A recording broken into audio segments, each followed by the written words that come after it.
میرے مدنی محمد کا سب کہہ دو صلی اللہ علیہ وسلم۔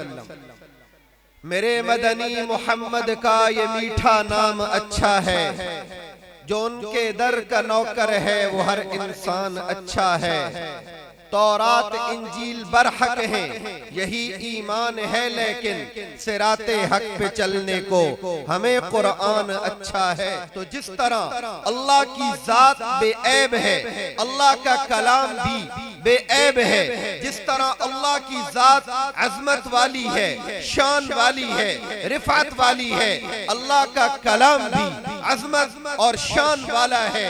ان فی الجنت نہرن، جنت میں ایک نہر ہے، اسمہ ریان، اس کا نام ریان ہے۔ علیہ مدینۃ من مرجان، اس کے اوپر مرجان کے پتھر سے بنا ہوا ایک شہر آباد ہے۔ میں اپنے بھائیوں سے، طلباء کرام سے کہتا ہوں، جب تم سے کوئی پوچھے تمہاری کیا تعلیم ہے تو سر نیچا کر کے نہیں کہ بس جی میں حافظ قرآن ہوں، بلکہ سر اوپر کر کے فخر سے کہو، کیونکہ میرے نبی نے کہا ہر امت کا کوئی نہ کوئی فخر ہوتا ہے، میری امت کا فخر قرآن ہے۔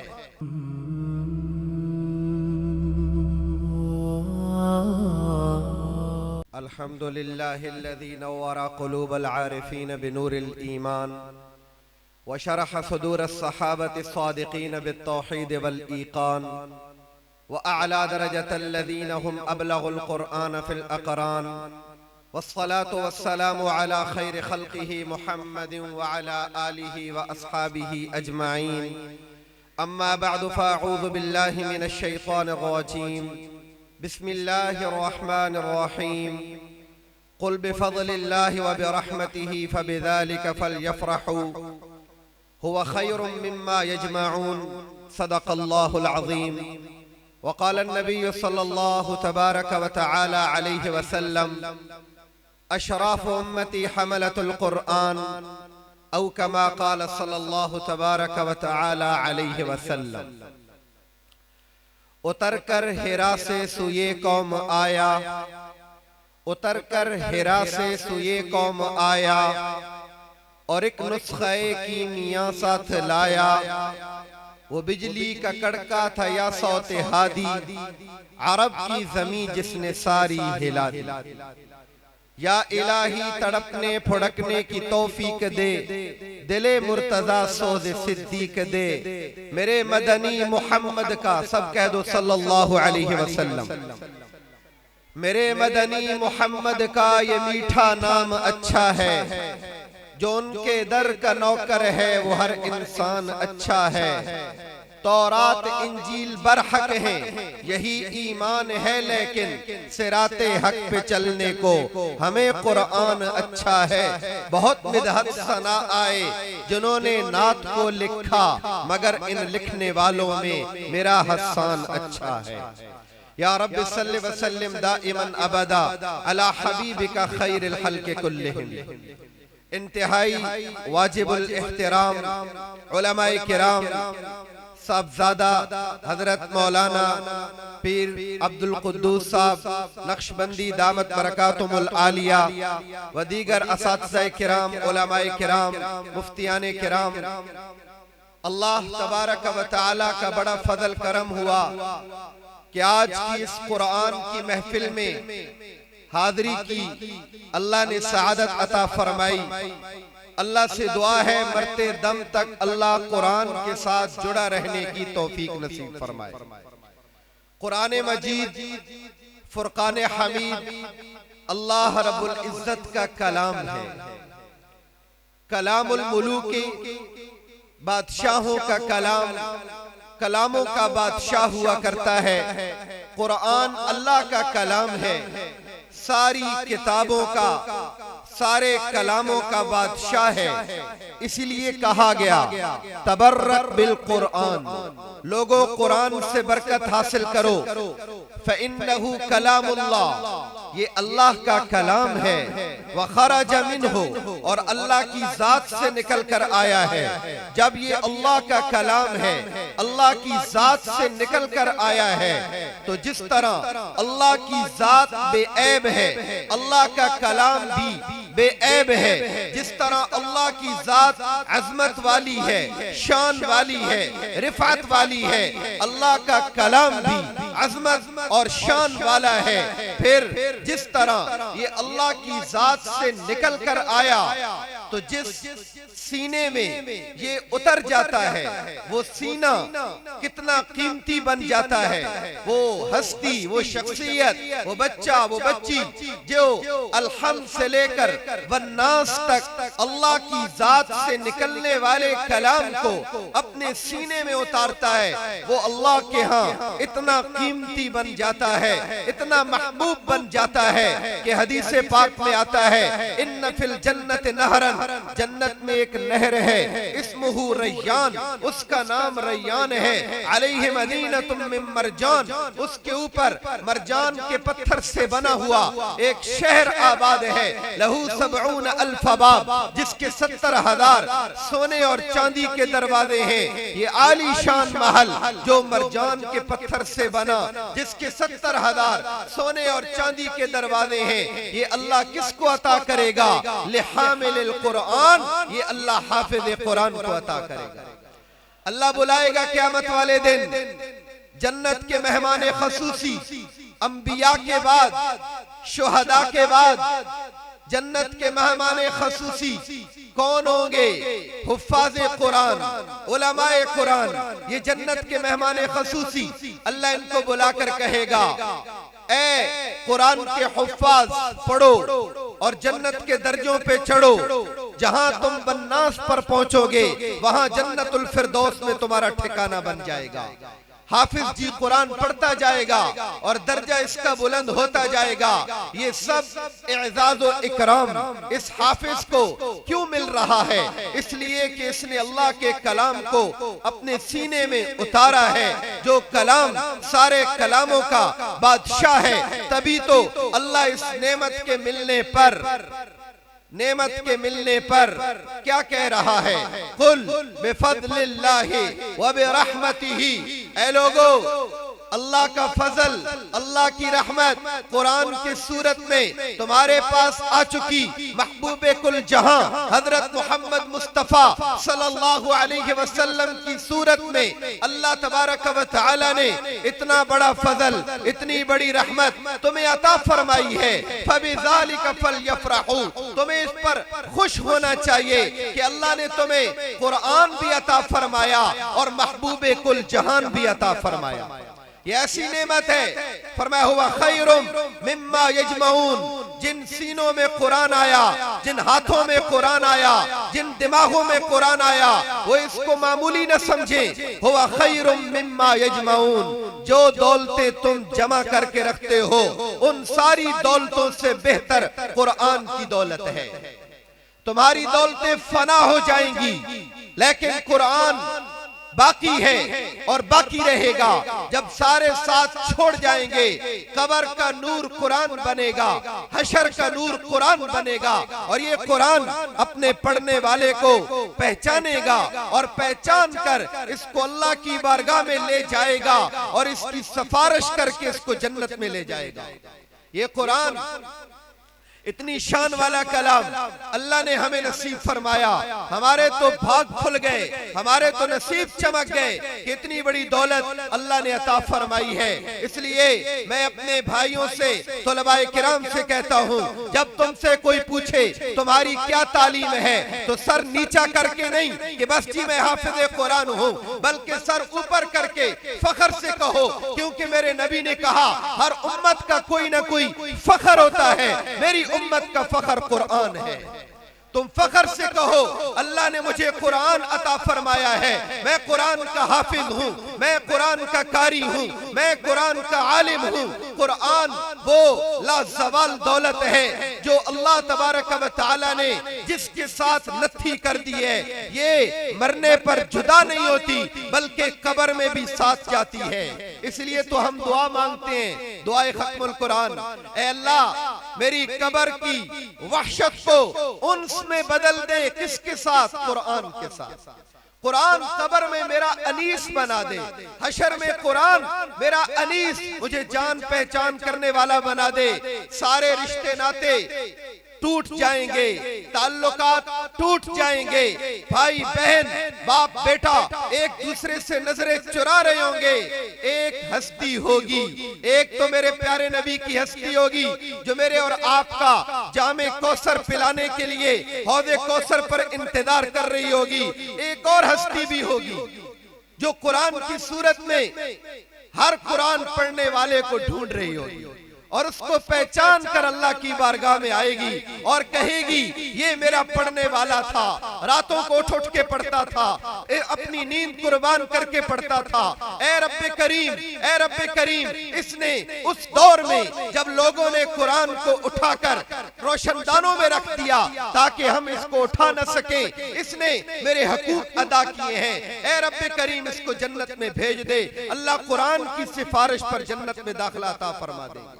تو کتنی بڑی دولت ہے قرآن پاک کا مل جانا اور اس کے ساتھ نتھی ہو جانا۔ یاد رکھو قرآن کے ساتھ نتھی ہونے کے لیے ضروری ہے کہ ہم قرآن کے حقوق ادا کرنے والے ہوں۔ قرآن کے حقوق کون سے ہیں؟ قرآن کا سب سے پہلا حق قرآن پر ایمان لانا کہ یہ قرآن اللہ کی کلام، اللہ کا کلام ہے، اللہ کی طرف سے نازل ہوا، جبریل لے کر آئے، حضرت محمد مصطفیٰ صلی اللہ علیہ وسلم کے دل پر اترا۔ میرے اور آپ کے سامنے جو 30 پاروں میں 2 گتوں میں موجود ہے، یہ وہی قرآن ہے جو اللہ نے اپنے نبی کی ذات پر اتارا ہے۔ یہ ہے ایمان بالقرآن، قرآن کا پہلا حق۔ قرآن کا دوسرا حق اس قرآن پاک کی تلاوت کی جائے۔ یہ کتاب تلاوت بن کر آیا۔ پچھلی کتابیں تورات، زبور، انجیل، ان کو کتاب تلاوت کا وہ درجہ حاصل نہیں تھا جو اس کتاب کو حاصل ہے۔ اللہ تبارک و تعالی نے اس کو کتاب تلاوت بنایا۔ ہر حرف پہ اللہ کی رحمت اترتی ہے، ہر حرف پہ اللہ 10 نیکیاں عطا فرماتے ہیں۔ اور کیا خود فرماتے ہیں وَإِذَا قُرِئَ الْقُرْآنُ فَاسْتَمِعُوا لَهُ وَأَنصِتُوا لَعَلَّكُمْ تُرْحَمُونَ۔ جب لوگوں تمہارے سامنے قرآن پڑھا جائے، غور لگا کر، کان لگا کر سنا کرو اور غور بھی کیا کرو، اور وَأَنصِتُوا خاموش ہو جایا کرو۔ کیوں؟ لعلکم ترحمون، تاکہ تم پر اللہ کی رحمت کی بارش ہو۔ گویا قرآن اللہ کی رحمتوں کا مقناطیس ہے۔ حضرت پیر ذوالفقار صاحب دامت برکاتہم العالیہ نقشبندی کتنے خوبصورت لفظوں میں اس کو بیان کرتے ہیں۔ کہتے ہیں قرآن اللہ کی رحمتوں کا مقناطیس ہے، جس طرح مقناطیس لوہے کو اپنی طرف کھینچتا ہے، یہ قرآن اللہ کی رحمتوں کو اپنی طرف کھینچتا ہے۔ قرآن کی مثال بارش کی سی ہے، جس طرح بارش آسمان سے آتی ہے، قرآن بھی آسمان سے آیا۔ جس طرح بارش کے قطرے صاف اور شفاف، قرآن کے احکامات بھی صاف اور شفاف۔ جس طرح بارش زمین پر برسے تو زمین آگے صاف شفاف ہو تو اس زمین کو بارش سے فائدہ پہنچتا ہے اور وہاں پھل پھول اور گلستان وجود میں آتا ہے۔ اور اگر آگے زمین کلر والی ہو، شور والی ہو، بنجر اور خراب ہو تو بارش کا پانی کھڑے کھڑے وہاں کوئی اس کو فائدہ نہیں پہنچتا۔ ہاں، قرآن کی مثال بارش کی ہے۔ جب میرے نبی کی زبان سے قرآن کی بارش لوگوں کے دل پر برسی، عرب اور قریش کے لوگوں کے دلوں پر برسی، تو جن لوگوں کے دل کی زمین بنجر، روڑی، کلر اور شور والی تھی، ان کو کوئی فائدہ نہیں ہوا۔ ابو لہب ہو، عتبہ ہو، شیبہ ہو، ابو جہل ہو، ان کی دل کی زمین خراب تھی، کوئی فائدہ نہیں ہوا۔ لیکن جب یہی قرآن کی بارش ابو بکر کے دل پہ برسی، یہی قرآن کی بارش عمر کے دل پہ برسی، پھر مجھے کہنے دیجئے کہ پھر صداقت کا گلستان اور صداقت کا پھول نکھر کر سامنے آیا، عدالت کا پھول نکھر کر سامنے آیا، حیا کا پھول نکھر کر سامنے آیا، شجاعت کا پھول نکھر کر سامنے آیا۔ دنیا میں جاتے ہو اور باغوں میں جا کر دیکھتے ہو، تمہیں گلاب اور چنبیلی کے پھول مسکراتے نظر آتے ہیں۔ آؤ گلستان محمدی کی سیر کراؤں، اس گلستان میں آپ کو صداقت اور عدالت کے پھول نکھرے نظر آئیں گے۔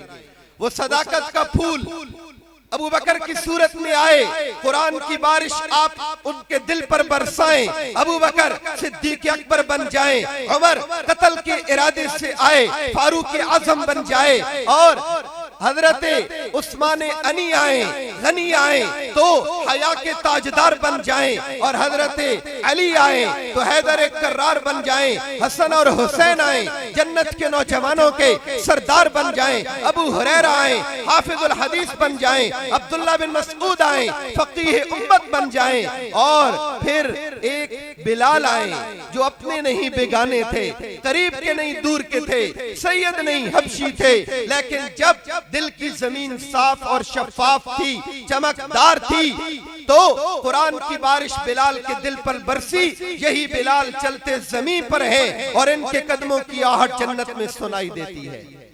تو وہ قرآن کو اتنے خوبصورت انداز سے پڑھتے تھے، اس کا حق ادا کرتے تھے، جب وہ زمین میں پڑھتے تھے تو ان کی تلاوت کی آواز جنت میں سنائی دیتی تھی، اور اللہ کی طرف سے فرمائشیں آیا کرتی تھی، فلاں صحابی کو کہو کہ وہ آپ کے سامنے قرآن پڑھے اور آپ اس کا قرآن سنیں، اور اللہ کی طرف سے نام لے کر کہا جاتا تھا ابی سے کہو۔ میرے بھائیوں، کتنی محبت اور عقیدت سے وہ اللہ کا کلام پڑھتے ہوں گے۔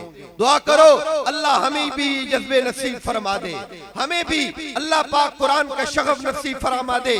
تو قرآن کا دوسرا حق اس قرآن کی تلاوت کرنا، یہ کتاب تلاوت بن کر آیا، یہ الماریوں کی زینت بنانے کے لیے نہیں آیا، غلافوں میں لپیٹ کر اوپر کے روشن دانوں میں اس لیے رکھ دینا کہ پورا سال اس کو نہیں اٹھائیں گے، گھر میں پڑا رہے گا تو برکت آئے گی، نہیں، قرآن سے برکت حاصل کرنی ہے، اس کو کھولنا ہوگا، اس کو سمجھنا ہوگا، اس کو تلاوت کرنا ہوگا۔ تو قرآن کتاب تلاوت یہ دوسرا حق، قرآن کا تیسرا حق اس قرآن کو سمجھنا۔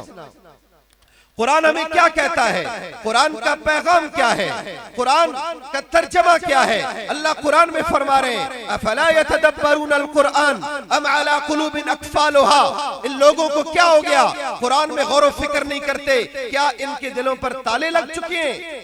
تو قرآن میں غور و فکر کرنا یہ قرآن کا حق ہے۔ آپ کا بچہ سکول میں پڑھتا ہو، کسی انگلش سکول میں، ایک مہینے 2 مہینے کے بعد آپ کے پاس آئے اور آپ کو آ کر فر انگلش کا مضمون سنائے، انگلش کی سٹوری سنائے، آپ بچے سے پوچھے بچہ یہ جو سٹوری سنائی ہے، یہ تو نے مضمون سنایا ہے، اس کا ترجمہ سناؤ۔ وہ آگے سے کہے جی ہم تو سکول میں پڑھتے ہیں ابا جی، آپ نے ہمارا داخلہ اس سکول میں کروایا جہاں صرف انگلش پڑھاتے، ٹرانسلیشن نہیں کرتے، ترجمہ نہیں پڑھاتے، تو بتاؤ آپ اپنے اس بچے کو اس سکول میں مزید چھوڑیں گے؟ نہیں، اگلے دن ہی آپ سکول سے نکلوا لیں گے کہ ہمارے بچے کا ٹائم ضائع کر رہے ہو، صرف الفاظ اس کو یاد کروا رہے ہو اور اس کو ترجمہ نہیں آتا، ٹرانسلیشن نہیں آتی۔ آپ اس کی ترجمے اور ٹرانسلیشن کی صورت بناؤ گے اور ایسے سکول میں داخل کرو گے جہاں قرآن کو، جہاں انگلش کو سمجھایا جاتا ہے۔ اسی طرح میرے بھائیوں، ہم اپنے بچوں کو جہاں قرآن کا حافظ بنائیں، صرف حافظ بنا کر چھوڑ نہ دیں، بلکہ ان کو قرآن کا عالم بنائیں، قرآن کا ترجمہ، قرآن کے معانی ان کو سمجھائیں، تاکہ قرآن کے ساتھ قرآن کے احکامات بھی دلوں میں اتر کر آ جائیں۔ اسی طرح قرآن کا چوتھا حق ہے قرآن کی تبلیغ کرنا۔